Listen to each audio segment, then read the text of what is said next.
Pila-pila na naman ang bumibili sa ginataan ni Isabel. For sure, hindi naman ang ginataan ang pinipilahan dyan, kundi si Isabel mismo. Kakainis talaga. Sakay ng motorsiklo patungong bayan para mag-date. Huminto muna si Makoy sandali dahil sa traffic na nadaanan niya. Ito ay ang girlfriend niyang si Rina. Mukhang hindi nakatiis na punain ang dahilan kung bakit traffic. Yun ay ang mahabang pila ng mga lalaking bumibili ng ginataan ni Isabel, ang dalagang bagong salta sa kanilang baryo. Kairita! Tingnan mo! Traffic tuloy dahil sa dami ng bumibili sa kanya. Ano bang meron sa ginataan niya at pinipilahan? Hindi naman siya maganda. Parang papel ang kulay ng balat sa sobrang putla. Mahal, para malaman mo ang lasa kung bakit pinipilahan, siguro mas maiging tikman muna natin. Ano, gusto mo dyan na tayo mag-date sa tindahan ni Isabel? Tumigil ka nga, Makoy. Bakit ba gustong-gusto mong tikman ang ginataan ng Isabel na yan? Siguro nagagandahan ka rin sa mukhang white lady na yan, no? Tulad ng mga kaibigan mong single. Sabihin mo lang para maghiwalay na tayo at dyan ka na kay Isabel mo.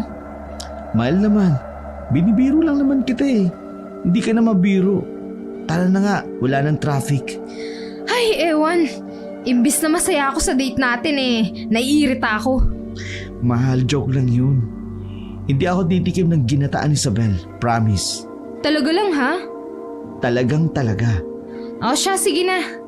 Malis na tayo rito at nakakaasar na talagang makita ang Isabel na yan. Nagpatuloy sila sa pagbiyahe patungo sa bayan para ituloy ang kanilang date. Talagang plano nila para sa araw na yun. Habang nasa biyahe, hindi maiwasan ni Makoy ang mag-isip kung ano ba talaga ang lasa ng ginataan ni Isabel. Ang sabi sa kanya ng mga kaibigang nakatikim ng ginataan, napakasarap daw talaga nito. Mapapatirik daw ang mata mo sa sarap ng sabaw. Siyempre, sino nga ba naman ang hindi maaakit na tumikim kung ganun kasarap na pagkain? Base sa sinasabi ng iba, hindi lang yun, maganda pa ang tindera. Sobrang ganda ni Isabel. Nakakabigyan ang makinis at maputi nitong balat. Pati na rin ang mahaba nitong buhok na tila sobrang lambot kung titingnan. Ang maamo nitong mukha at ang magandang hubog ng katawan na talaga namang nakakaakit. Pero hindi siya makatitikim ng ginataan na yun dahil inis kay Isabel ang girlfriend niyang si Rina. Hindi naman sa hindi siya loyal. Mahal na mahal niya si Rina. Sadyang kahit sinong lalaki, talagang mabibighani sa ganda ni Isabel. Mahal, galit ka pa rin ba sa akin dahil sinabi kong titikman ko yung ginataan ni Isabel? Tanong ni Makoy nang mapansin niyang hanggang noon, nakabusangot pa rin ang mukha ni Rina. Huminto ito sa pagsubo ng lugaw. Kasalukuyan silang kumakain sa lugawan kung saan nila napiling mag-date para ipagdiwang ang kanilang 3rd year anniversary. Oo, nakakainis kasi, mahal. Ano bang meron sa babaeng yun at talaga namang pinipilahan ang ginataan niya? Mahal, hindi naman siguro pipilahan yon kung hindi masarap ang ginataan niya. At saka, bakit ba galit na galit ka kay Isabel? Oo, maganda siya. Pero ikaw pa rin ang mas maganda sa paningin ko.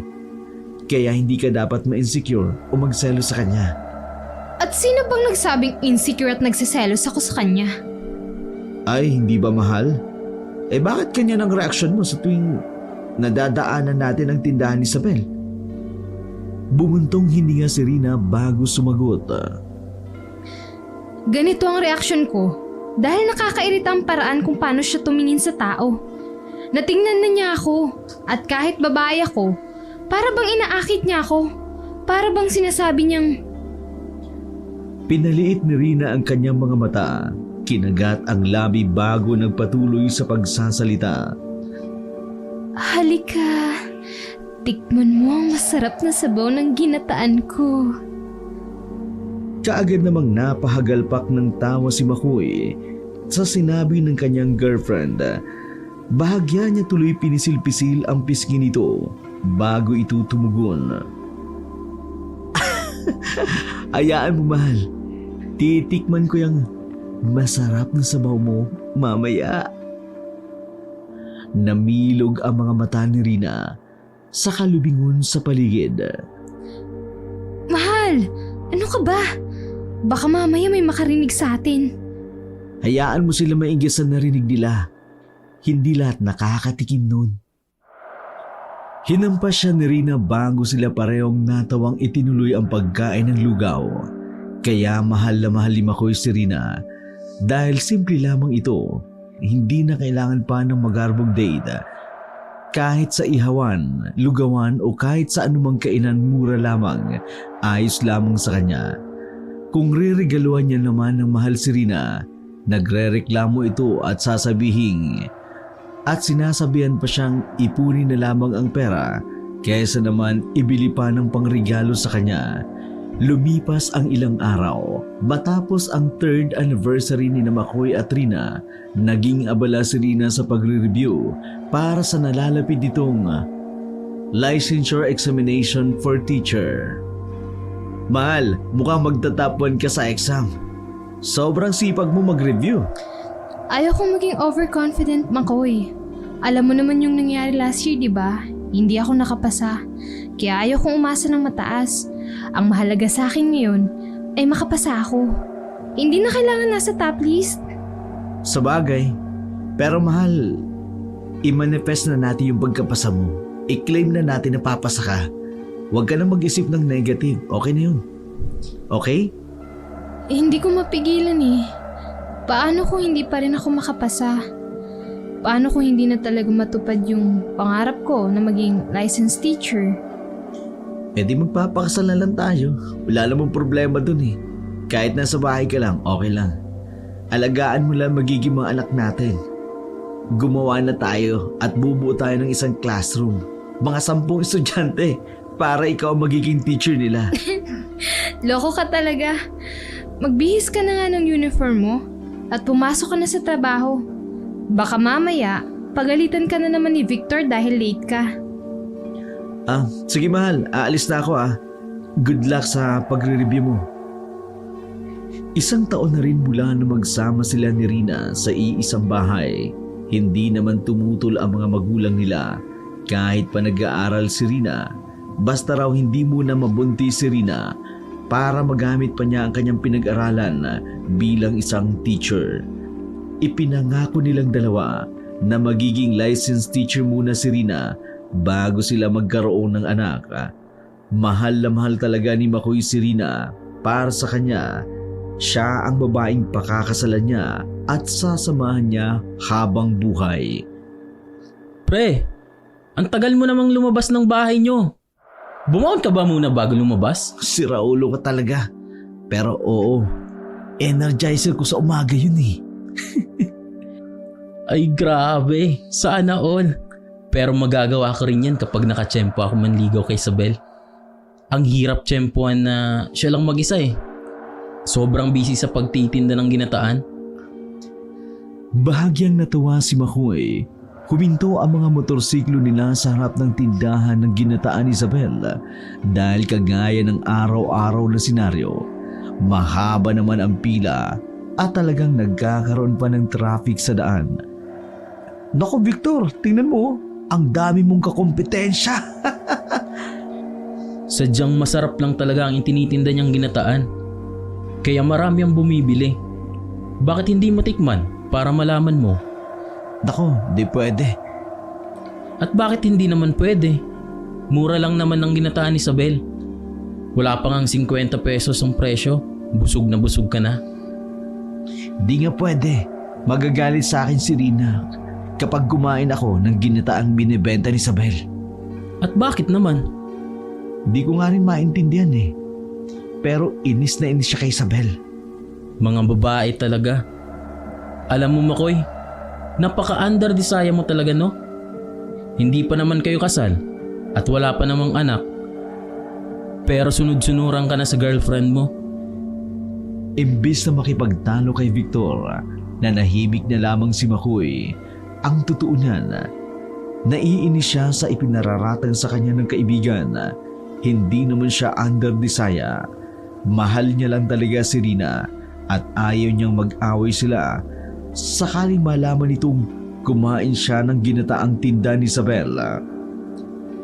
Sa sumunod na araw, nagpatuloy ang pagiging busy ni Rina sa pagre-review para sa nalalapit niyang LPT exam. Kaya naman, pagkagaling ni Makoy sa trabaho, pinili niyang lumabas muna ng bahay at hayaan itong mapag-isa para makapag-focus ito sa pagre-review. Nakatambay siya sa tapat ng tindahan ni Aling Bebang nang dumating si Victor at bumili sa tindahan. Aling Bebang, pabili nga po isang maliit na soft drinks. Bote o plastic? Plastic na lang po, baka mabasag ko na naman eh. Awayin mo pa ako uli. Mabuti naman at nagtanda ka. O, heto ang soft drink mo. Unsi yan? Mahal naman ang soft drinks mo. 10 nga lang sa kabila eh. Eh, di doon ka bumili ng soft drinks. Biro lang Aling Bebang. Ito naman, di mabiro. Ito po, bayad ko. Napailing na lamang si Makoy kay Victor. Si Raulo talaga minsan ang kaibigan niya. Matapos magbayad para sa biniling soft drinks, naupo na si Victor sa tapat ni Makoy. Oh pre, musta? Busy pa rin ba sa pagre-review si Rina? Oo eh. Hinayaan ko na lang muna siyang mag-review sa bahay. Kaya lumabas muna ako. Alam ko hindi siya makakapag-focus sa pag-aaral kapag nandun ako. Nako, ewan ko lang kung hindi pa makapasayang si Rina sa LET exam. Sub-sub sa pagre-review eh. Sigurado ako papasa siya. Si Rina pa. Kung busy naman pala si Rina, pwede tayong pasimpleng pumunta ngayon sa tindahan ni Isabel. Kain tayo. Miss ko na siya eh. Ilang araw ko na rin hindi siya nakikita dahil sa OT tayo sa trabaho. Ikaw na lang, busog pa ako eh. Busog? O takot ka pa rin kay Rina? Ano ka ba? Hindi naman siguro magagalit si Rina kung kakain ka doon ng 1 o 2 beses lang. Para kakain lang naman eh. Sige na, libre kita. Saglit na napaisip si Makoy kung talagang sasama siya kay Victor. Ang totoo niyan, gustong gusto niya talagang matikman ang ginataang ibinibenta ni Isabel. Kaya lang, natatakot talaga siyang baka magalit sa kanya si Rina. Ayaw pa naman itong nagagalit sa kanya ang babae. Mahirap suyuin at umaabot pa ng 1 o 2 linggo bago ito tuluyang makipagbati sa kanya. Ano? Habang buhay ka na lang bang matatakam sa masarap na ginataan ni Isabel? Sige na nga. Basta wag mo ko isusumbong kay Rina ha. Yes! Halika na dali! Miss na miss ko na si Isabel. Kabado si Makoy habang papunta sila sa tindahang ginataan ni Isabel.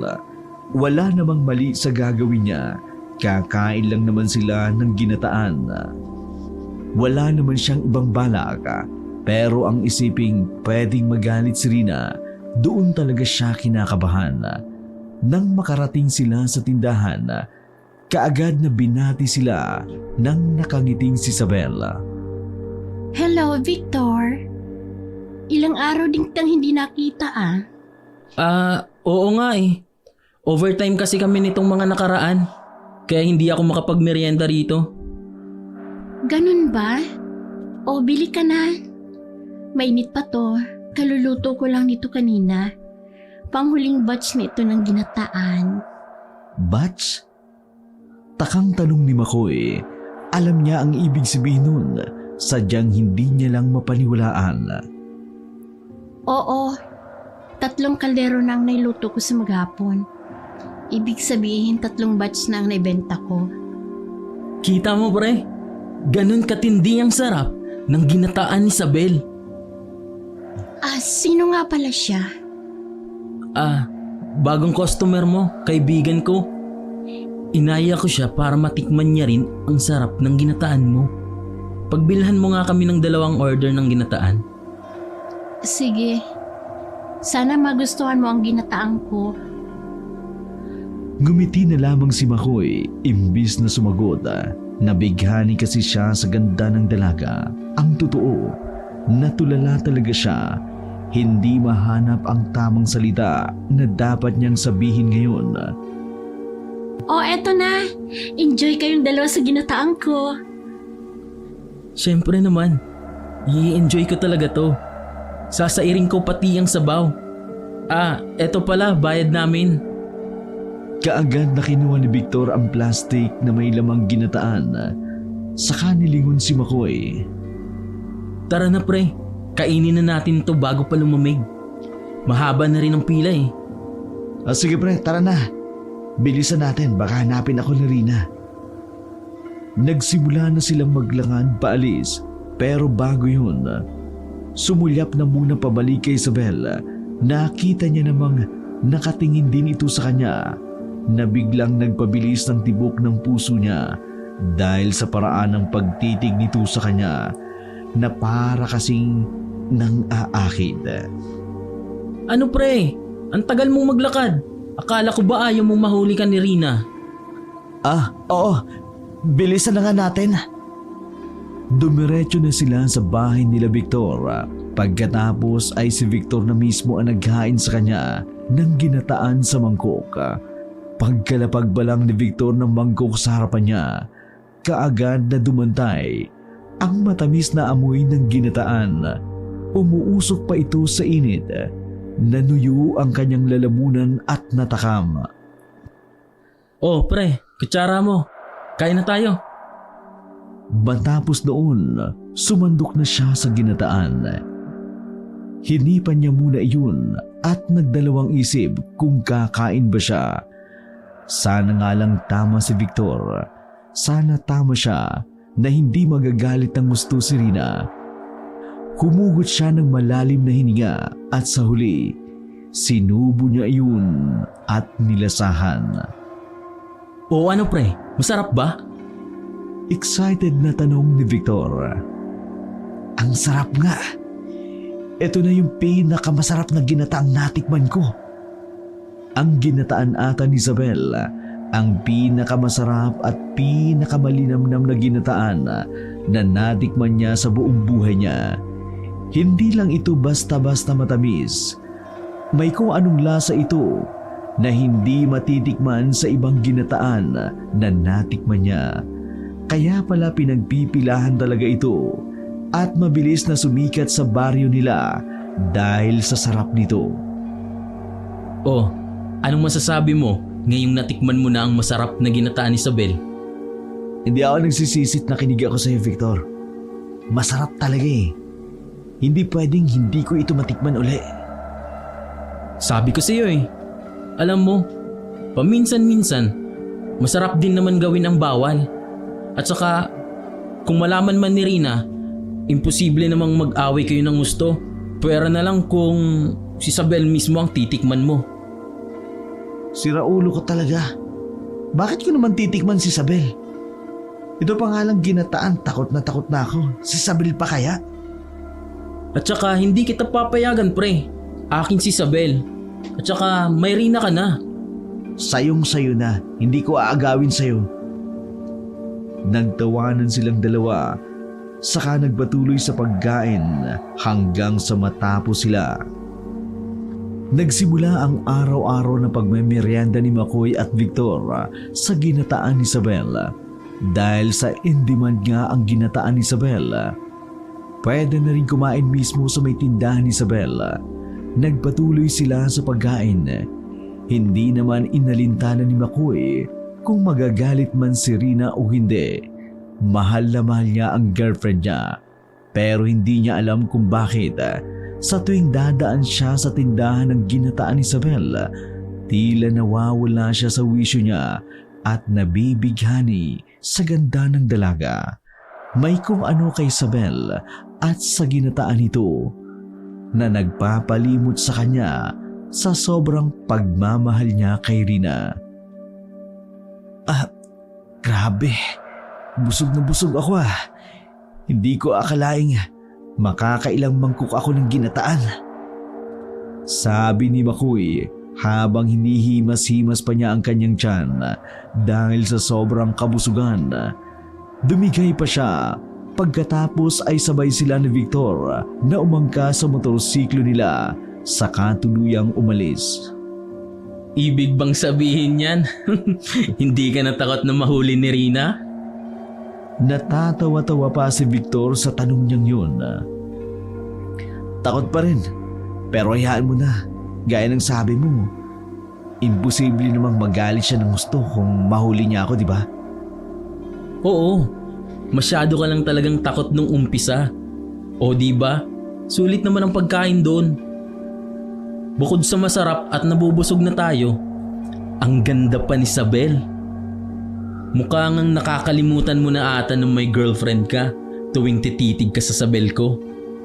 Gago, anong tingin mo? Aagawin ko yung Isabel mo?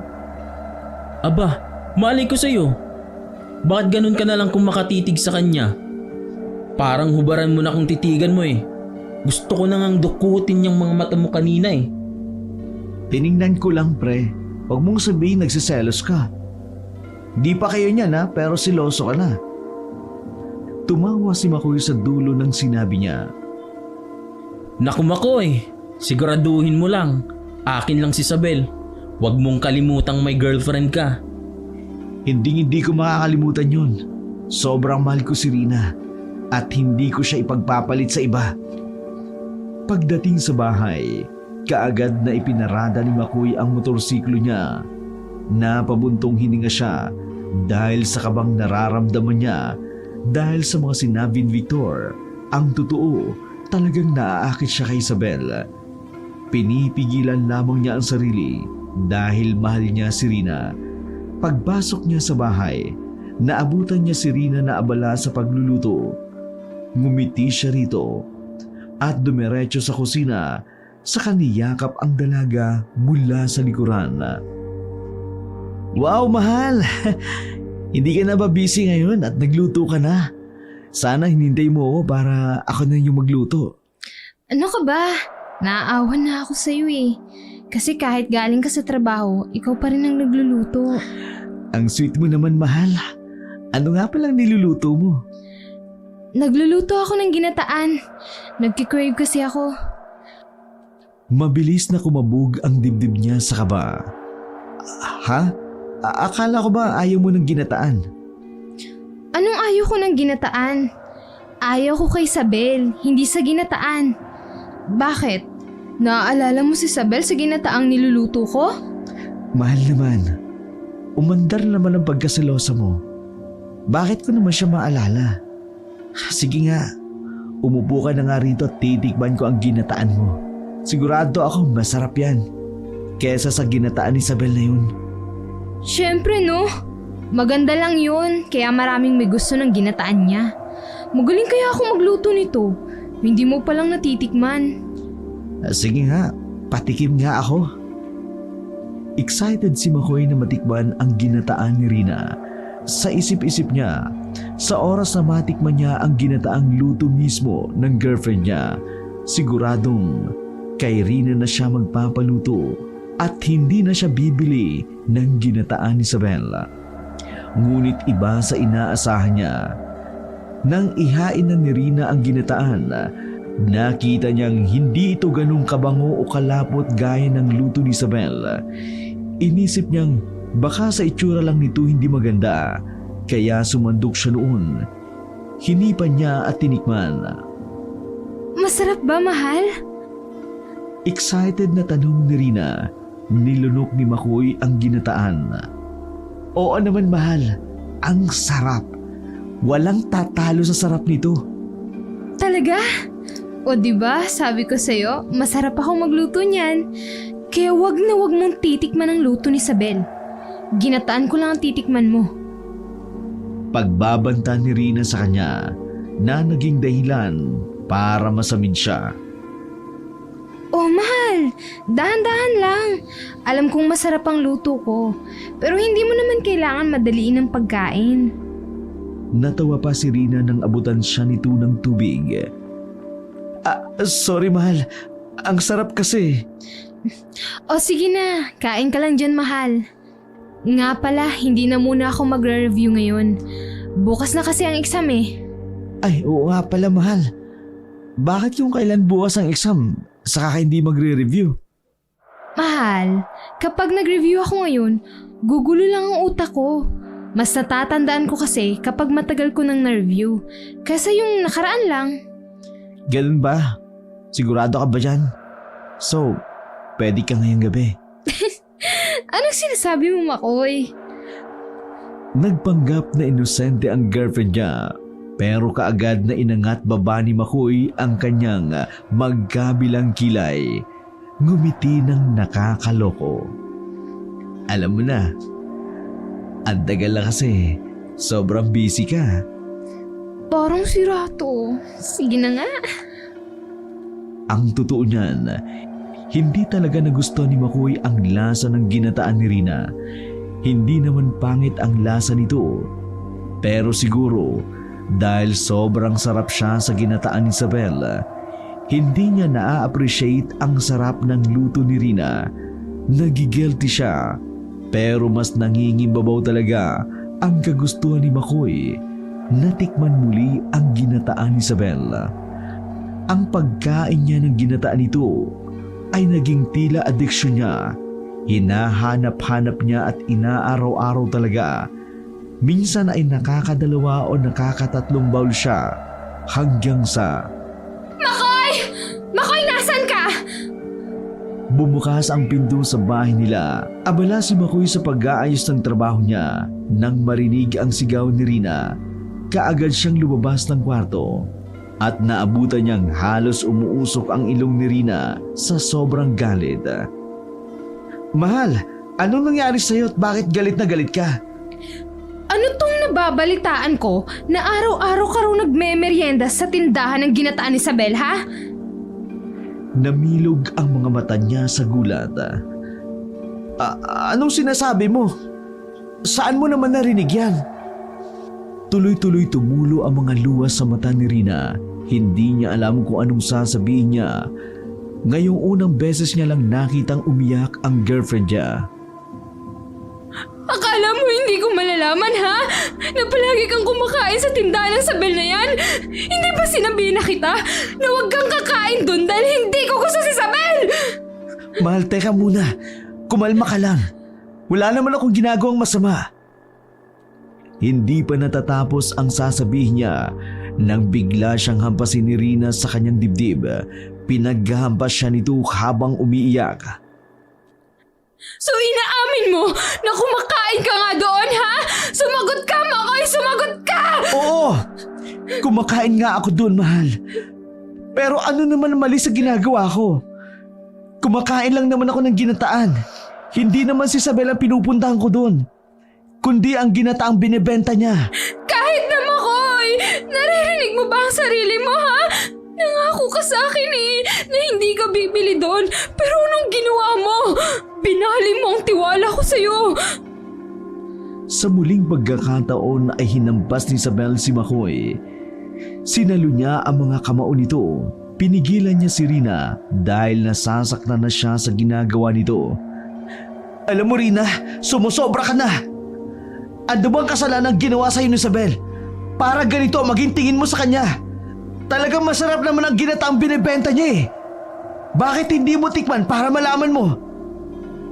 Bumuntong hininga si Rina, saka sinapu ang kanyang ulo. Halatang galit na galit pa rin ito, ngunit pinipigilan niya ang kanyang sarili. Malakas ang instinct ng isang babae, Makoy. Ang babaeng yun, may kakaibang tinatagong landi sa katawan. Hindi lang landi, parang may iba pa siyang motibo. Alam mo, hindi na ako magtataka kung isang araw ipagpapalit mo na ako sa buwisit na sabil na yan. Doon ka na sa sabil mo! Rina, ano ba? Hindi naman kita ipagpapalit kay Isabel. Talagang ginataan lang talaga ang habol ko sa kanya. Pero hindi siya pinakinggan ni Rina. Dire-diretso itong pumasok sa kwarto at nilak ang pinto. Aaminin niyang sumama ang loob niya. Hindi niya talaga maintindihan. Wala namang katuturan ang dahilan nito. Dahil sa instinct niya ay galit na siya kay Isabel. Mabuti na lamang Tapos na ang licensure examination ni Rina kaya hindi niya na aalalahanin pa. Kung stress ba si Rina o hindi, hahayaan na lamang ni Makoy si Rina na magtampo kung hindi siya nito kinikibo. Ganun din ang ginagawa niya. Kung dati sinusuyo niya si Rina, ngayon ay hindi na. Pakiramdam kasi ni Makoy, si Rina ang may mali sa pagkakataong ito. Maling hinuhusgan kaagad ni Rina si Isabel dahil lang sa instinct niya. Hindi naman dating ganito si Rina. Hindi niya maintindihan kung ano ang nangyayari. Tama lang naman ang ginawa mo, Makoy. Hayaan mo at siguradong marirealize din ni Rina ang pagkakamali niya. Kumakain lang naman tayo ng ginataan, pero parang napakalaking kasalanan na ang ginawa mo. Siguradong hindi ako ang unang hihingi ng sorry sa kanya ngayon. Wala namang mali sa ginawa ko eh. Inalok ko pa nga siyang kumain dito para malaman niya kung anong lasa. Kahit anong pag-intindi ko, base dyan sa kwento mo tungkol sa away niyo ni Rina, hindi ko talaga maintindihan ang pinupunto niya. Kaya wag na wag kang magpapadala sa hindi niya pagpansin sa'yo. Kung patuloy siyang magkakaganyan, di hiwalayan mo. Hindi naman siguro kami handong sa hiwalayan dahil lang dito. Hindi imposible, pre. Masyadong silosa si Rina. Silosa na wala sa lugar. Mantakin mong kumain ka lang naman ng ginataan sa tindahan ni Isabel. Galit na siya. Hindi naman si Isabel ang tinikman mo ah. Natawa si Victor sa huling sinabi niya. Napailing na lamang si Makoy, saka nagpatuloy sa kinakain niyang sabaw ng ginataan. Pasimple siyang sumulyap kay Isabel na abala sa pagsiserve ng ginataan sa mga customer. Sobrang ganda talaga ni Isabel. Tila kumikinang ang balat nito sa kinis at kagandahan. Mabilis niyang iniwas ang tingin niya kay Isabel. Itinuloy na lamang ang pagkain ng ginataan. Umiling siya at pinilit na huwag tingnan nang may mali siya. Dahil kung gagawin niya iyon, papatunayan niya lamang na tama ang hinala ni Rina. Nagpatuloy ang pagkain ni Makoy at Victor sa tindahan ni Isabel. Unti-unti na ring dumiskarte si Victor kay Isabel. Pasimple niya itong binigyan ng bulaklak at tsokolate. Ang hindi lang maintindihan ni Makoy, parang naiinis siya sa ginagawa ni Victor. Sa tingin mo ba, magugustuhan niya ni Isabel kapag binigay mo yan sa kanya? Sinong babae ba ang hindi magugustuhan ang Hello Kitty na kumot? Ito ang iririgalo ko sa kanya para maiisip niyang kayakap niya ako tuwing matutulog siya. Kadiri ka! Ang manyak mo, tol! Manyak ba yun? Yakap pa lang naman. Kahit na! Hindi ba mas maganda kung tatanungin mo siya ng diretso? Kung pwede ba siyang ligawan? Kasi mamaya niyan may boyfriend na pala yun. Tapos puro diskarte lang ginagawa mo. Sa tingin mo ba may boyfriend siya sa lagay niyang yun? Sobrang busy kaya niya. Kaya nga kung wala man siyang boyfriend, baka ayaw niyang mag-boyfriend kasi busy siya. Alam mo, Makoy, parang gusto mo lang ata akong pigilan na manligaw kay Isabel eh. Hindi naman, pre. Ang sinasabi ko lang, sabihin mo sa kanya na manliligaw ka para hindi ka mabokya kung sakaling ayaw niya naman pala sa'yo o ayaw niyang mag-boyfriend. Sige, huwag kang mag-alala at bukas na bukas din, sasabihan ko siya na manliligaw ako sa kanya. Tinapik ni Makoy ang balikat niya, saka tumango. Matapos nilang mamili sa bayan, dumiretso silang pauwi. Pagpasok ni Makoy sa loob ng bahay nila, naabutan niya si Rina na nakaupo sa kusina habang umiiyak. Agad na nakaramdam ng kaba si Makoy, pero imbis na magtanong, hindi niya ito pinansin. Dumiretso na lamang siya sa kwarto nila para magbihis. Paglabas niya, mukhang hindi napigilan ni Rina ang magsalita. Ganito na lang ba tayo, Makoy? Magdadalawang linggo na tayo hindi nagkikibuan. Ikaw ang unang hindi kumibo sa akin. Bakit mo ako tinatanong? Pumikit ng mariin si Rina bago bumuntong hininga. Panay pa rin ang pagtulo ng luha sa mga mata ng girlfriend niya. Nagugustuhan mo na si Isabel, no? Siguradong naaakit ka na rin niya gamit ang ginataang pinapakain niya sa'yo. Hindi pa rin ba tapos yung usapin na yan? 2 linggo na ang nakalilipas, pero ganito ka pa rin sa akin. Talagang ayaw mong tanggapin na ikaw ang mali. Sinong mali sa ating dalawa, ha? Sinabi mo sa akin na hindi ka titikim ng ginataan ni Isabel, pero ginawa mo pa rin! At sa araw-araw na hindi tayo nagpapansinan, pinatunayan mo lang sa akin na talagang may gusto ka sa babaeng yan! Dahil araw-araw ka pa rin kumakain doon! Galit na galit si Rina habang panay ang pag-iyak. Sobrang sama ng loob nito. Ramdam iyon ni Makoy. Gusto niya itong suyuin. Pero kung gagawin niya iyon, kailangan niya rin mangako na hindi siya kakain ng ginataan ni Isabel. Ikaw ang mali! Pinagseselosan mo yung taong wala namang kasalanan sa relasyon nating dalawa. Yung ginataan niya ang gusto ko, hindi si Isabel! Sige! Ganito na lang! Para matapos na tumakoy, aalis ako dito sa bahay natin o titigil mo ang pagbili ng ginataan dyan sa Isabel na yan! Natahimik bigla si Makoy. Madali lang naman ang tanong ng girlfriend niya. Dapat hindi niya ito hayaang umalis dahil mahal niya si Rina. Pero sa hindi malamang dahilan, umiling na lamang siya at yumuko. Siguro mas mabuting ang umuwi ka muna sa inyo. Hindi pa tayo kasal. Pero kung pagigpitan mo ko ganito na, paano kung naikasal na tayo at magkaanak? Baka pati si Victor pagsilosan mo na rin. Tumindi ang sama ng loob ni Rina nang dahil sa sinabi ni Makoy. Hindi sumagot si Rina at pumasok na ito sa loob ng kanilang kwarto. Ang akala niya magkukulong ito sa loob, pero hindi yun ang nangyari. Lumabas uli si Rina, bit-bit ang maleta. Saan ka na pupunta? Aalis na! Kasasabi mo lang, di ba, na umuwi na ako sa bahay namin? Gabi na, Rina. Bukas ka na umalis. Ayoko nang makasama ka pa ng isang gabi, Makoy.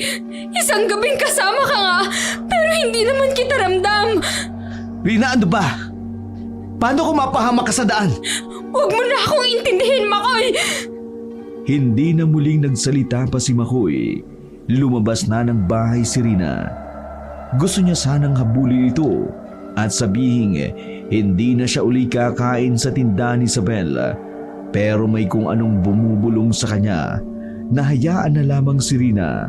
Imbis na habulin si Rina, naupo na lamang siya sa silya at hinayaan itong tuluyang umalis. Kinabukasan, kaagad niyang tinawagan ang nanay ni Rina para alamin kung nakauwi ba ito ng maayos. Nang masigurado niyang nakauwi ito ng maayos, saka pa lamang siya nakahiga ng maluwag at nagpa siyang magganda para pumasok sa trabaho. Pagkalabas niya ng bahay, nakaabang na kaagad si Victor. Pre, narinig ko ang nangyari sa inyo ni Rina. Umalis daw kagabi. Oo pre, siguro mas maigi magpalamig muna kami. Tungkol pa rin ba yan kay Isabel? Tumango si Makoy, saka nagkibit balikat. Oo, ano namang magagawa ko? Kung kahit ilang beses kong sabihin sa kanya na kumain lang naman talaga ako ng ginataan sa tindahan ni Isabel, ayaw niyang maniwala. Ang sabi niya, may gusto raw ako kay Isabel. Malala na yung si Rina. Tama lang na umalis muna siya para magpalamig. Siguro maiisip niya rin ang lahat ng mali niya kapag nagkaiwalay muna kayo. Sana nga. Hindi ko naman gustong umabot kami sa ganito. Pero wala eh. Siguro ganito talaga pag pumapasok sa isang relasyon. Tinapik na lamang ni Victor ang kanyang balikat bago sila sumakay sa kanyang motorsiklo para dumiretso sa trabaho. Buong umagang anay ang tingin ni Makoy sa kanyang cellphone para makita kung nag-text ba sa kanya si Rina o hindi pa. Pagdating ng hapon, hindi na siya nakatiis. Tinext niya na ito At kahit siya ang unang nag-text para lang mangumusta, hindi ito sumagot sa kanya, kaya naman hinayaan niya lang muna ito. Pauwi na sana sila ni Victor at dadaan sana siya sa tindahan ni Isabel. Ngunit sa halip na ginataan ang maabutan nila, naabutan nila ang nag-iiskandalong si Aling Bebang. Buisit kang babae ka! Saan mo dinala ang asawa ko? Dito lang naman yan halos tumatambay. Kulang na lang tulungan ka na niyang magluto ng paninda mo. Tapos hindi ka pa nagbubukas. Nandito na siya. Aling Bebang, pasensya na po talaga kayo. Pero hindi ko po maintindihan ang sinasabi niyo. Wala po akong alam kung nasaan si Mang Nestor. Aba, nagmamaang-maangang ka pa talaga. Alam mo, hindi talaga maintindihan kung bakit halos lahat ng kalalakihan, bata man o matanda, kahit ang mga tomboy na humaling dyan sa ginataan mo, hindi naman masarap. Sumang-ayon ang ilan sa mga babaeng nakapaligid doon. Aling Bebang, huwag niyo naman pong sisiraan ang paninda ko. Anong sinisiraan? Talaga namang hindi masarap yung ginataan mo, ang pakla! Pero yung mga punyetang lalaki yan, sarap na para bang may inilagay kang gayuma para mahalin na sila sa ginataan mo. Muling sumang-ayon ang mga kababaihan na kapaligid sa kanila. Hindi ko po alam na mapakla para sa inyo ang ginataang niluluto ko.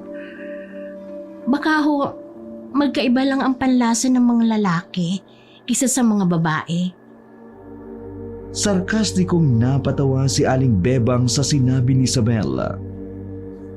At kailan pa naging magkaiba ang panlasa ng babae kaysa sa lalaki? Ilabas mo ang asawa ko, Isabel! Ikaw lang ang huling pinuntahan niya. Anong ginawa mo sa kanya? Inaswang mo ba? Hinalo mo na bang asawa ko sa ginataan mo? Aling Bebang, pakiusap. Huwag naman po kayong mag-iskandalo rito.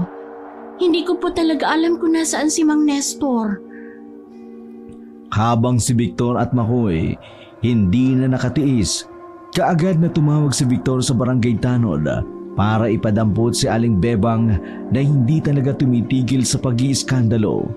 Ilang saglit lang, dumating na kaagad ang mga Tanod. Kaagad na dinampot si Aling Bebang para patigilin sa pagwawala nito. Ang mga marites naman sa paligid ay nagsiuwian na rin sa takot na madamay pa sila. Nang umalis na ang mga taong naruroon, nakita ni Makoy kung paano umiyak si Isabel dahil sa labis na kahihiyan. At ito namang si Victor, to the rescue, akala mo superhero. Kaagad niyang niyakap si Isabel at inalo. Tahan na. Huwag ka nang umiyak, Isabel. Ako ang tumawag ng barangay Tanod para damputin yan si Aling Bebang. Talaga? Thank you, Victor. Hindi ko alam ang gagawin ko kanina. Hindi ako makapaniwala na napagbibintangan ako ng gano'n ni Aling Bebang. Nako, pabayaan mo na yan si Aling Bebang. Babaero kasi talaga yan si Mang Nestor. Paano kasi? Maasim na yan si Aling Bebang at hindi na masarap. Kaya naghahanap na ng iba. Lumayo si Isabel mula kay Victor. Ano ka ba? Huwag ka namang ganyan. Kasal silang dalawa at nangako magsasama habang buhay. Kaya hindi pwedeng sabihin kaya iniwan ni Mang Nestor si Aling Bebang ay dahil tumatanda na. Sabagay, tama ka. Pero alam mo, kung ikaw ang makakasama ko habang buhay, kahit umasim ka pa, paliliguan na lang kita. Bolero mo. Bahagya pang hinampas ni Isabel si Victor sa dibdib dito, habang si Makoy ay iritang-irita na sa panunood sa kanilang dalawa. Hindi niya alam kung bitter lang ba siya o dahil may dalawang nagdalampungan sa harap niya o talagang naiinis siya dahil may lihim siyang nararamdaman para kay Isabel. Kaya para maiwasan ang landian sa harapan niya mismo, sumingit na siya sa usapan. Isabel? May tinda ka bang ginataan? Oo, meron. Kakain ka ba? Oo, sana. Mamaya na kayo maglampungan ni Victor. Medyo nagugutom na ako eh. KJ mo naman pre. Palibasa wala ka ng kalampungan. Bakit? Ano nangyari sa inyo ni Rina? Parang nag-aalala pa ang tono ng boses ni Isabel. Wala. Nagkatampuan lang. Nasiguradong malapit na mauwi sa iwalayan. Kumagalpak ng tawa si Victor na parang biro lang yun para sa kanya. Minasama ni McCoy ang sinabing yun ni Victor. Nainis siya pero hindi niya na lamang ipinahalata dahil nasa harap lang nila si Isabel. At ayaw namang isipin ni Victor na masyado siyang sensitive. Pinapasok sila ni Isabel sa tindahan. Hinaina ng masarap na mainit na ginataan. Dahil sa kaguluhan kanina, sila palang dalawa ang kumakain doon. Sobrang sarap talaga ng ginataan mo, Isabel. Anong klaseng panlasa ba ang meron si Aling Bebang at nasasabi niyang mapakla? Alam mo, parang si Rina si Aling Bebang. Nagsiselos ng walang dahilan. Ang problema lang, hindi pa nakakatikim ng ginataan ni Rina. Pero grabe na ako magselos. Ha? Anong hindi pa siya nakatikim? Sabay na napaangat ng tingin si Victor at McCoy kay Isabel. Parang gulat na tinanong nito. Anong ibig mong sabihin? Si Rina, bumili siya ng ginataan dito sa akin nung nakaraang araw. Pinabalot niya pa nga eh. Ang sabi niya, hati raw kayong dalawa. Ganun ba? Hindi ko alam. Naku McCoy, tinikman ata niya para malaman kung ano ba ang kinahuhumalingan mo sa lasa ng ginataan ni Isabel. Pabulong na sabi ni Victor. Sigurado ako hindi siya na-disappoint kaya siguro lumayas. Hindi mo na ba susuyuin si Rina? Nag-angat ng tingin si McCoy kay Isabel. Hindi niya alam. Pero yung mga mata ni Isabel para bang may ibig ipahiwatig. Hindi ko siya susuyuin dahil mababaw yung dahilan ng pinag-awayan namin. Hahayaan ko na lang muna siya mag-isip. Ewan ko ba sa babaeng yun? Ang babaw ng dahilan para magalit sa akin. Hindi na siya sinagot ni Isabel. Nginitaan na lamang siya nito habang sila ni Victor ay nagpatuloy sa pagkain ng ginataan. Sa sumunod na araw ay nagsimula ng unti-unting mawala ang mga kalalakihan sa baryo nila. Umabot na sa 5 lalaki ang nawawala, kasama na roon si Mang Nestor na talagang hindi nahanap ni Aling Bebang. Ang haka-haka ng mga matatandang babae sa baryo nila, si Isabel daw ang kumukuha ng mga lalaki. Naaswang daw ito at siguradong hinahalo niya ito sa ginataan niya ang mga lalaking iyon para ipakain sa mga customer niyang lalaki. Katatapos lang maligo ni McCoy nang marinig niyang nag-ring ang cellphone niya. At nang makitang si Rina iyon, mabilis niya itong sinagot. 2 linggo na itong hindi nagte-text o tumatawag sa kanya. Hello, mahal. Hindi ka na ba galit sa akin? McCoy, kumusta ka? Umusbong ang kaba ng kanyang dibdib nang marinig ang boses nito na tila ba nag-aalala. Okay lang naman ako, mahal. Ikaw? Kumakain ka pa rin ba ng ginataan sa tindahan ni Isabel? Hindi na. Yun na nga yung pinag-awayan natin. Kaya tinigilan ko na ang pagkain doon. Bakit mo naman naitanong? Uuwi ka na ba ngayong nalaman mo na hindi na ako kumakain noon? Nakahanap na ako ng trabaho malapit dito kila nanay. Kaya hindi ako makakauwi agad. Ganun ba?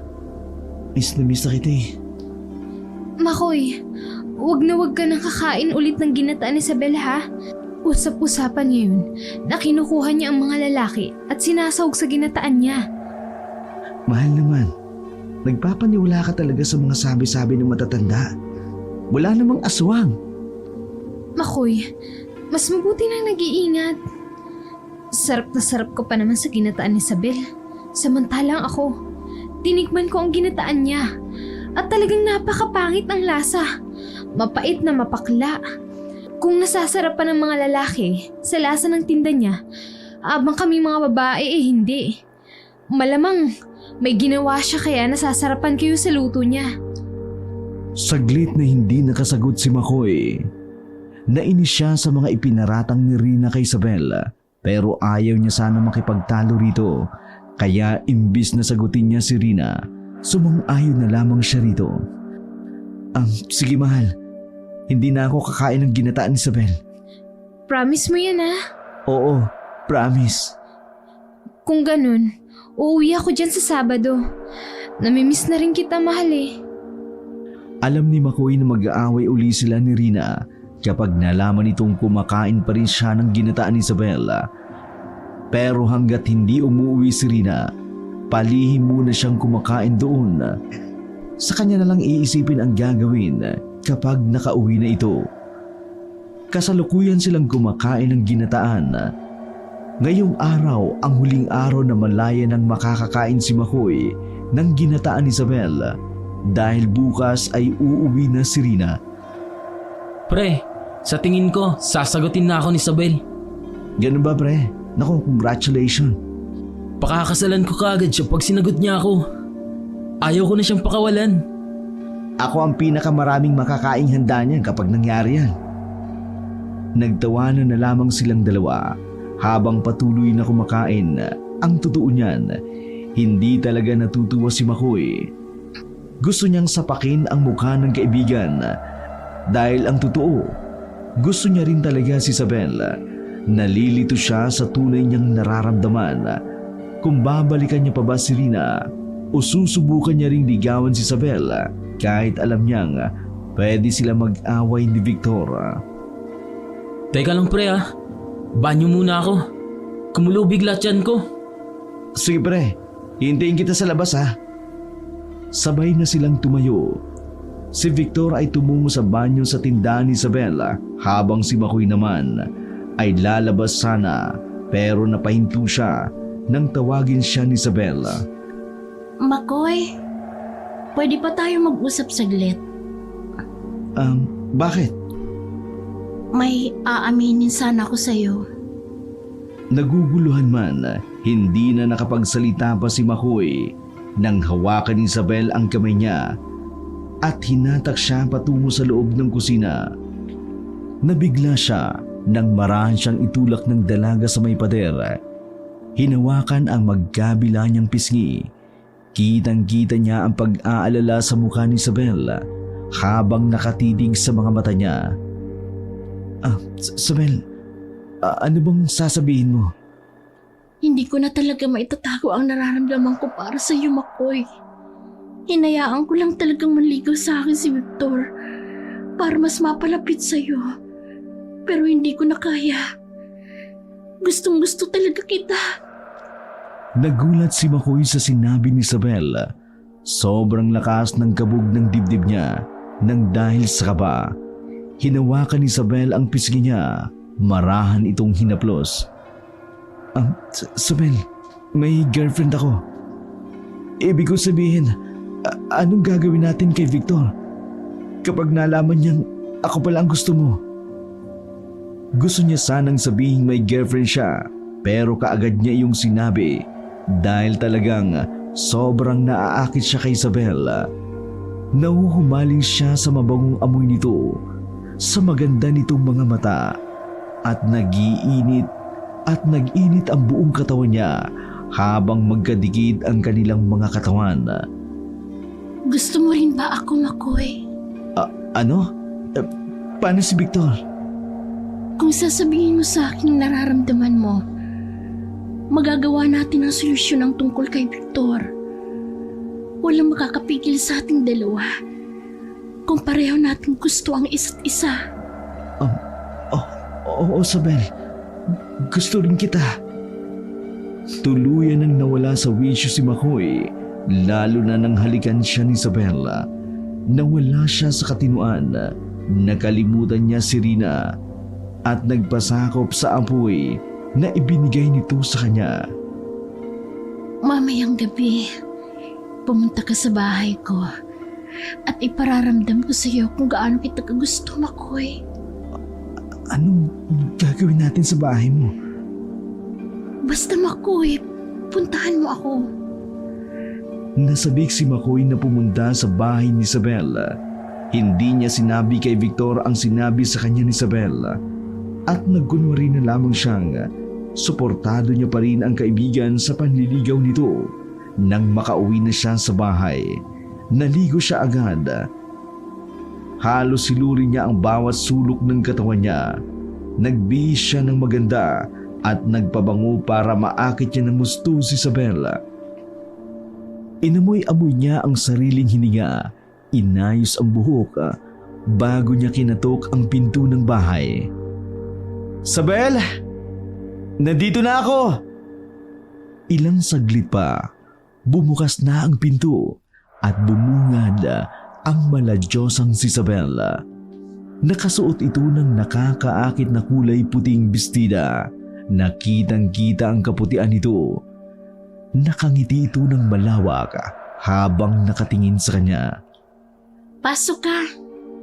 Ipaghahanda kita ng pagkain. Nako, hindi na kailangan. Siguradong magugutom ka sa gagawin natin. Kaya kumain ka na muna. Lalong tumindi ang excitement sa katawan ni Makoy at kaagad na pumasok sa loob ng bahay ni Isabel.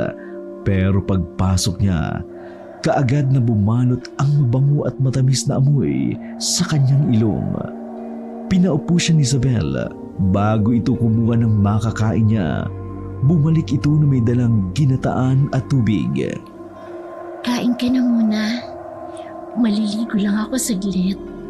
Sige, salamat. Ginitian pa siya ni Isabel bago ito umalis. Nagmamadali tuloy niyang kinain ang ginataan saka uminom ng tubig. Nasabi siya nang malamang maliligo na ito. Ngunit pagkatapos niyang kumain, sa hindi niya malamang dahilan, nakaramdam siya ng antok.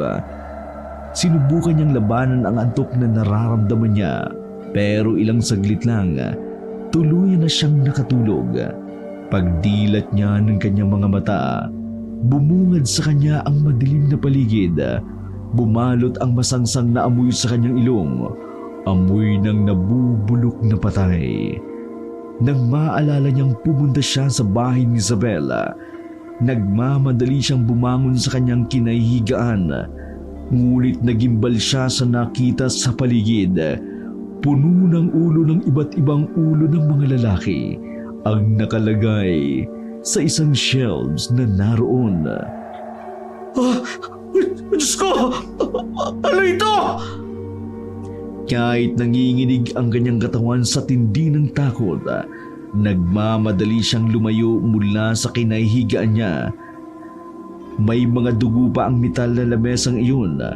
Parang higaan iyon ng mga patay kapag iniimbalsa mo. Pawis na pawis siya dahil sa labis na kaba. Tiningnan niya ang paligid at nakita niya ang pamilyar na mukha. Mag-Nestor! Labis ang takot na bumalot sa kanyang katawan. Napaatras siya nang maalala niya ang mga sinabi ng matanda sa kabilang baryo na si Isabel daw ang aswang at kinukuha nito ang katawan ng mga lalaking biktima niya at isinasahog sa ginataan. Kaagad niyang sinampal ang kanyang sarili. Hindi totoo ito! Panaginip lang to! Pero humapdi ang kanyang pisngi. Hindi siya nagising sa masamang panaginip. Nataranta siyang luminga sa paligid para humanap ng daan kung saan lalabas at ang una niyang nakita ay ang pintuan na walang pinto. Sa nanginginig niyang tuhod, nagmamadali siyang tumakbo patungo roon. Narinig niya ang kumukulong tunog ng niluluto, kasunod ng magandang boses na kumakanta mula sa loob. Natatakot man, lakas loob na hinawi niya ang pinto at nakita niyang nakatalikod si Isabel habang may hawak na kutsilyo. Napatalon siya sa gulat. Hinampas nito ang kung anong hinihiwa nito na tumalsik ang dugo. Sabel! Anong ginagawa natin dito? Biglang lumingon si Sabel sa kanya. Kitang-kita niya ang mukha nito na puno ng dugo. Bumaba ang tingin niya sa inihiwa nito at nakita niyang may hawak itong pusong tumitibok-tibok pa iyon sa kanyang kamay. O Makoy, gising ka na pala. Sa kabila ng napakagandang taglay ni Isabel, sumilay ang nakatatakot ng ngiti nito.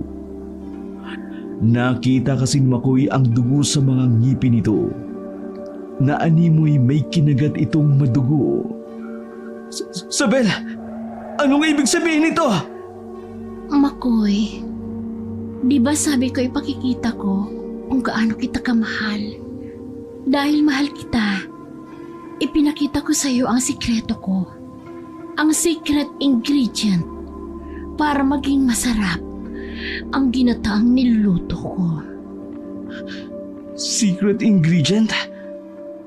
Anong sinasabi mo, Isabel?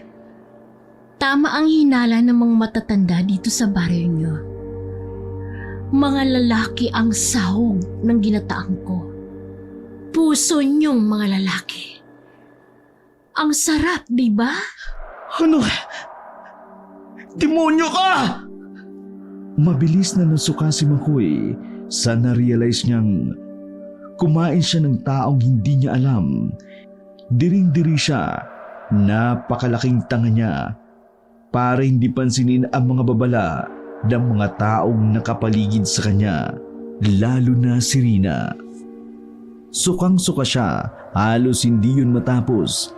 Kahit puro tubig lang ang sinusuka niya, umiikot pa rin ang kanyang tiyan sa tindi ng pandidiring nararamdaman.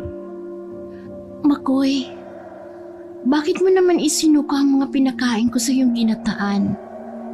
Hindi ba't sarap na sarap ka nung kinakain mo yan? Huwag mo naman sayangin. Gago ka! Halimo ka! Bakit mo ito ginagawa? Katulad ng ginagawa ng mga tao para mabuhay. Ito ang ginagawa ko. Gumagawa ako ng paraan para makakain ng libre. Ibinagsak ni Isabel ang kutsilyo sa lamesa, saka ibinaling ang tingin sa kanya.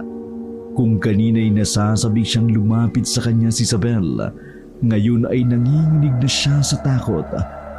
Wag! Wag kang lalapit sa akin! Bakit? Hindi ba ito ang gusto mo, Makoy? Excited na excited ka pa nga. Halos maubos ang dumi sa katawan mo sa tindi ng pagligo mo kanina. Gago ka! Aswang ka! Lumayo ka sa akin! Tuluyan ang tumakbo si Makoy. Nagganap ng malalabasan mula sa madilim na kwartong iyon. Ngunit wala siyang mahanap. Para siyang tangang paikot-ikot sa paligid habang tawa lang ng tawa si Isabel.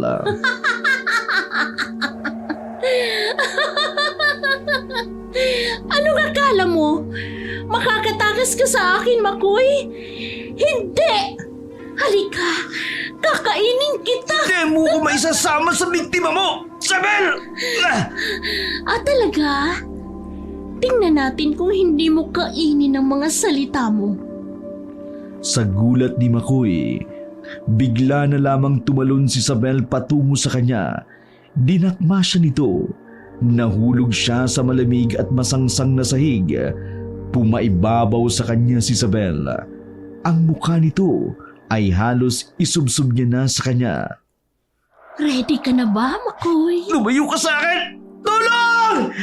Tulungan niyo ako! Ngunit tumawa lang ng malademonyo si Isabel. Saka hinaplos ang kanyang pisngi. Nandidiring sinubukan niyang itulak si Isabel, pero hindi niya magawa. Dahil napakalakas ng babae, parang napakalaki ng katawan ni Isabel habang nakadagan ito sa kanya. Makoy, nung una pa lang kitang makita, gustong gusto ko na talaga kitang tikman. Sigurado ako ganun ka rin. Ang sumunod na mga nangyari ay hindi niya inaasahan dahil biglang nagbago ang mukha ni Isabel. Mula sa pagiging magandang dalaga nito, kumulubot ang mukha niya. Ang maitim na buhok nito ay mabilis na pumuti. Ang maganda nitong ngiti ay napalibutan ng nakakikilabot na mga ngipin. Sigurado akong sabik ka na sa akin, Makoy. Hindi! Tulong! Tulungan niyo ako! Buong lakas niyang itinulak si Isabela at nang magawa niya, sinubukan niyang tumakbo. Pero nahuli ni Isabel ang kanyang paa. Kinaladkad niya ito pabalik, pinagtatadyakan niya ito. Pero wala siyang nagawa. Lalo na nang kalbutin ni Isabel ang hita niya at tumagas mula roon ang dugo niya. Nakita niya kung paano tinikman ni Isabel ang kanyang dugo. Dugo pa lang ang sarap mo, Makoy. Sobrang hapdi ng sugat na ginawa ni Isabel pero wala siyang pakialam. Mabilis niyang siniba ang mukha ni Isabel at iika-ika siyang tumayo. Tumakbo siya sa kusina at kinuha ang kutsilyong naroon. Paglingon niya, nakita niya si Isabel na nakasunod sa kanya. Agad niya itong tinusok. "Huwag kang lalapit! Aswang ka! Huwag kang lalapit kundi gigilitan ko ang leg mo!" Ay, talaga ang gusto ko. Matapang. Humagikhik si Isabel at mabilis na sumugod sa kanya. Kahit pa binalaan niya ito, kaya naman hinampas niya si Isabel ng kutsilyo sa mukha nito. Sumirit ang dugo sa mukha ni Isabel at agad itong napahiyaw sa sakit. Ginawa niya itong pagkakataon para itulak si Isabel at dumiretso sa labas. Naganap siya ng pwedeng madaanan at nakita niya ang mahabang kadena sa tabi ng higaan niya kanina. Nang mag-angat siya ng tingin, nakita niyang may hagdan doon. Mabilis na hinatak niya ang kadena at bumaba ang hagdan paakyat. Sakto namang sumigaw sa likuran niya si Isabel. Saan ka pupunta, Makoy? Hindi pa tayo tapos. Hindi mo pa natitikman ang pinakamasarap. Hindi niya na ito pinansin pa. Nagmamadali siyang umakyat sa hagdan. Pero sa sobrang bilis ni Isabel, nahawakan nito ang paa niya. Bumaon ang kuko sa hita niya, kasunod ng paghatak nito sa kanyang pababa. Tumama ang baba ni Makoy sa hagdan. Nagdugo ang kanyang bibig dahil doon. "Tiwan mo ako! Maawa ka sa akin! Huwag mo gagawin sa akin to!" Hindi ba't sabi mo gusto mo rin ako? Duwag ka! Pagkatapos mong makita ang tunay na ako, inayawan mo na ako. "Bitiwan mo ako, Isabel!" Buong lakas ng sinipa nito. Kahit magganda dulas-dulas siya sa hagdan, ginawa niya ang makakaya niya. Pinagsasaksak niya ang kamay ni Isabel. Ngunit nakikita niyang dinidilaan lang nito ang mga sugat at gumagaling kaagad. Hindi siya yumuko. Marahas niyang tinaga ang kamay ni Isabel at tuluyan niyang naputol ang kamay nito. Napahiyaw sa sakit si Isabel. Walang iyak ka! Bumalik ka rito, Makoy! Bumalik ka rito! Nagmamadali niyang inakyat ang hagdan at nakalabas siya sa loob ng isang kwarto. Patakbong tinungo ni Makoy ang pinto at nang makalabas, hindi niya inaasahang dadambayin siya ni Isabel mula sa likuran. Nadapa siyang kasunod ng paghapdi ng kanyang mga anid nang hatakin ni Isabel ang kanyang buhok. Nakita niya ang mahabang dila ni Isabel. Lumitaw mula sa bibig nito. Dinilaan ni Isabel ang pisngi niya, kasunod doon ang pagguhit ng dila nito sa kanyang balat. Nakakadiri ang laway nito, amoy na bubulok habang nanunuod sa kanyang ilong. Napasigaw si Makoy dahil sa sobrang hapdi na nararamdaman. Tulong! Tulong! Hindi ka makakatawa sa akin! Ngayon! Hindi na!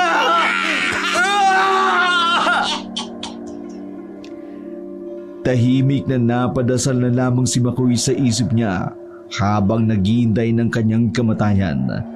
Wala na siyang magawa, lalo na nang makaramdam siyang parang may tumutusok sa kanyang likuran. Ang tanging magagawa na lamang niya, humiyaw sa tindi ng sakit. Ilang saglit pa, unti-unti na yung bumaon sa kanyang balat at nang tuluyan na siyang sumuko, biglang bumukas ang pinto. Bumungad sa kanila si Victor. Walang hiya ka, Makoy! Akin lang si Isabel! Lagot ka ngayon kay Rina, isusumbong ko ang kababuyan mo! Pagtataksilan mo pa siya, ha? Nahinto si Isabel sa ginagawa niya kay Makoy at napaangat ng tingin kay Victor. Ngayon ay gulat na gulat sa kanyang nakita. Isabel! Hindi maaari! Victor! Tulong! Makoy! Anong nangyari? Teka! Isang saglit pa'y hinawi na ni Rina si Victor mula sa pintuan. Victor, umayos ka! Hindi na yan si Isabel! Aswang na yan! Doon na na-realize ni Victor na ang babaeng gustong-gusto niya ay hindi tao, kundi Demonyo! Aswang! nagsusumigaw si Victor habang tumatakbo sa labas. Inanunsyo niya sa lahat ng mga kapitbahay na nakapaligid, kaya naman nagmamadaling umalis si Isabel mula sa likuran ni Makoy. Mabilis itong tumakbo. Aswang! Mga kapitbahay! Si Isabel ang aswang! Habang sumisigaw si Victor sa labas ng bahay, si Rina ay natulala saglit habang tinitingnan si Makoy na para bang hindi ito makapaniwala sa kanyang nakita. Mahal! Tulungan mo ako! Nang makita ni Rina kung gaano nanghihina si Makoy, doon na siya natauhan. Makoy! Mahal! Kasunod ng pagtawag ni Rina sa kanya, narinig ni Makoy ang pagdating ng iba pang mga tao sa baryo. Halos lahat ay puro kababaihan, mapamatanda at dalaga. Kahit bakla na nawala ng boyfriend ay sumugod na rin. Aswang nga si Isabel! Sinasabi ko na nga ba? Ayun siya! Huliin natin siya! Umiiyak na tumakbo si Rina patungo kay Makoy. Mabilis siya nitong tinuluang tumayo. Mahal, sorry. Hindi ko alam kung bakit nagawa ko ito sa'yo. Para akong nawala sa sarili ko. Patawarin mo ako. Patuloy na umiyak si Makoy dahil sa labis na pagsisising nararamdaman niya. Habang nakatingin kay Rina, unti-unti niyang napagtanto kung gaano kalaki ang pagkakamaling nagawa niya sa taong pinagkakatiwalaan niya at minamahal niya. Ito na nga bang sinasabi ko sa'yo eh. Sabi ko na sa'yo na huwag kang kakain ng ginataan ni Isabel. Pero ang tigas kasi ng ulo mo. Bakit hindi mo ako sinunod? Sorry. Sorry, mahal. Sorry. Humagulhol sa pag-iyak si Rina habang si Makoy ay nakadapa pa rin. Hindi siya makatayo sa sakit ng sugat na natamo niya. Gusto niyang aluin siya ni Rina. Gusto niyang sabihin, pinagsisisihan niya ang pagkakamaling nagawa niya. Kung sana sinunod mo lang sinabi ko sa'yo, hindi ka sana mapapahamak, Makoy. Sinubukan ni Makoy ang tumayo. Ngunit dahil malaki ang sugat sa kanyang binti, hindi niya ito magawa. Paring Makoy! Maya-maya pa'y dumating si Victor.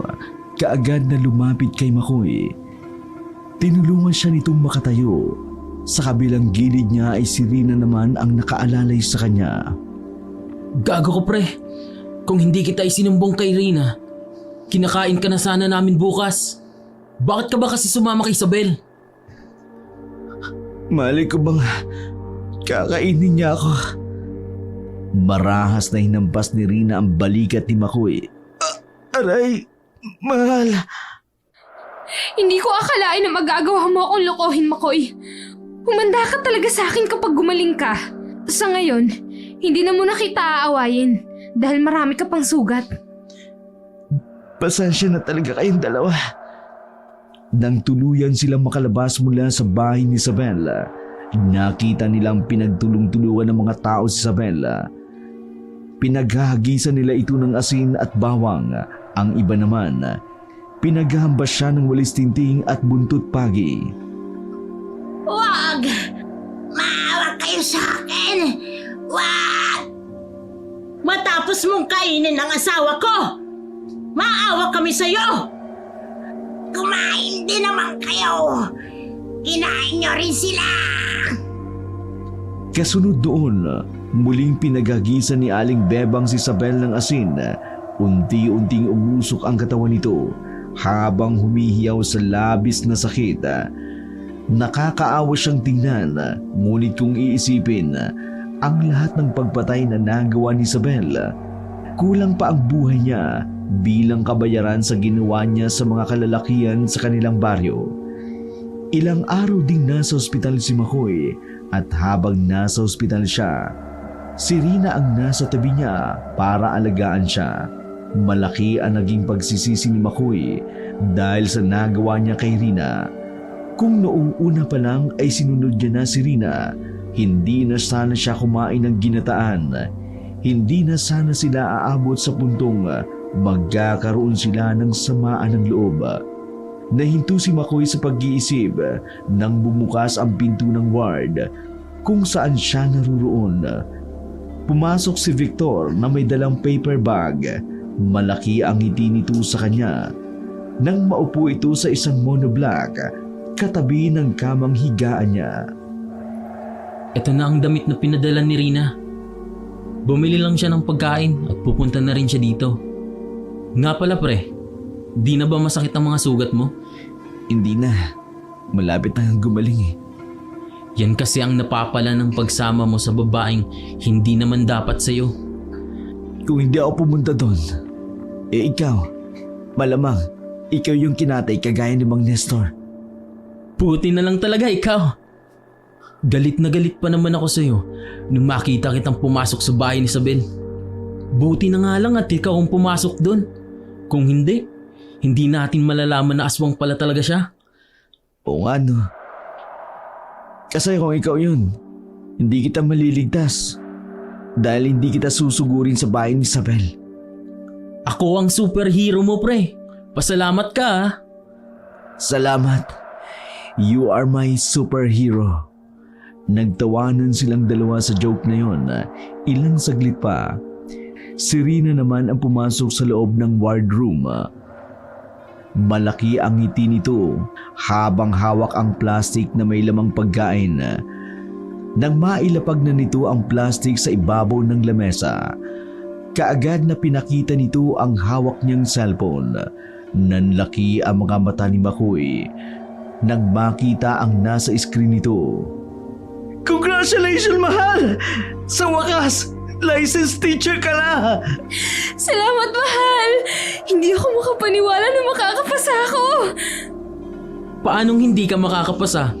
Halos hindi na nga makauwi si Makoy sa bahay nyo. Para lang hayaan ka makapag-review. Deserve mo yan. Maraming salamat, Victor. Oo nga, nagbunga rin lahat ng pagod at puyat ko. Hinawakan ni Makoy ang kamay ni Rina, saka ito pinaupo sa kanyang tabi. Paano yan, mahal? Ngayong teacher ka na. Pwede na ba tayong magpakasal? At bakit naman ako magpapakasal sa'yo?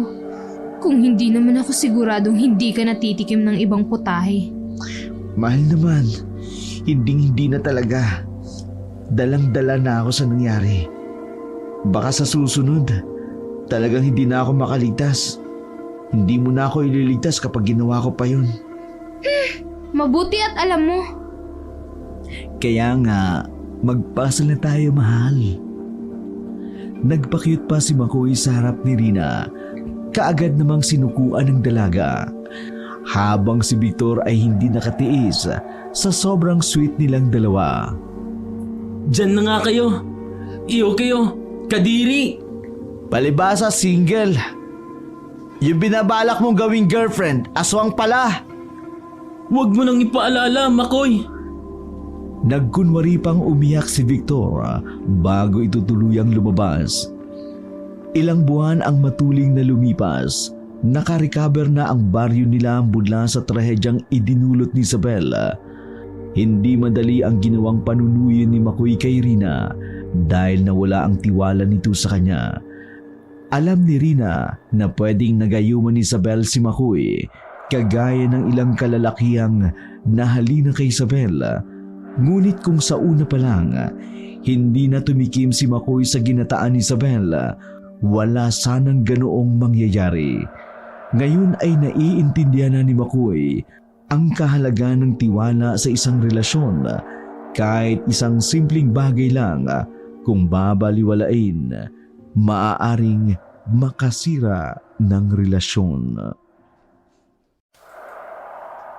Pila-pila na naman ang bumibili sa ginataan ni Isabel. For sure, hindi na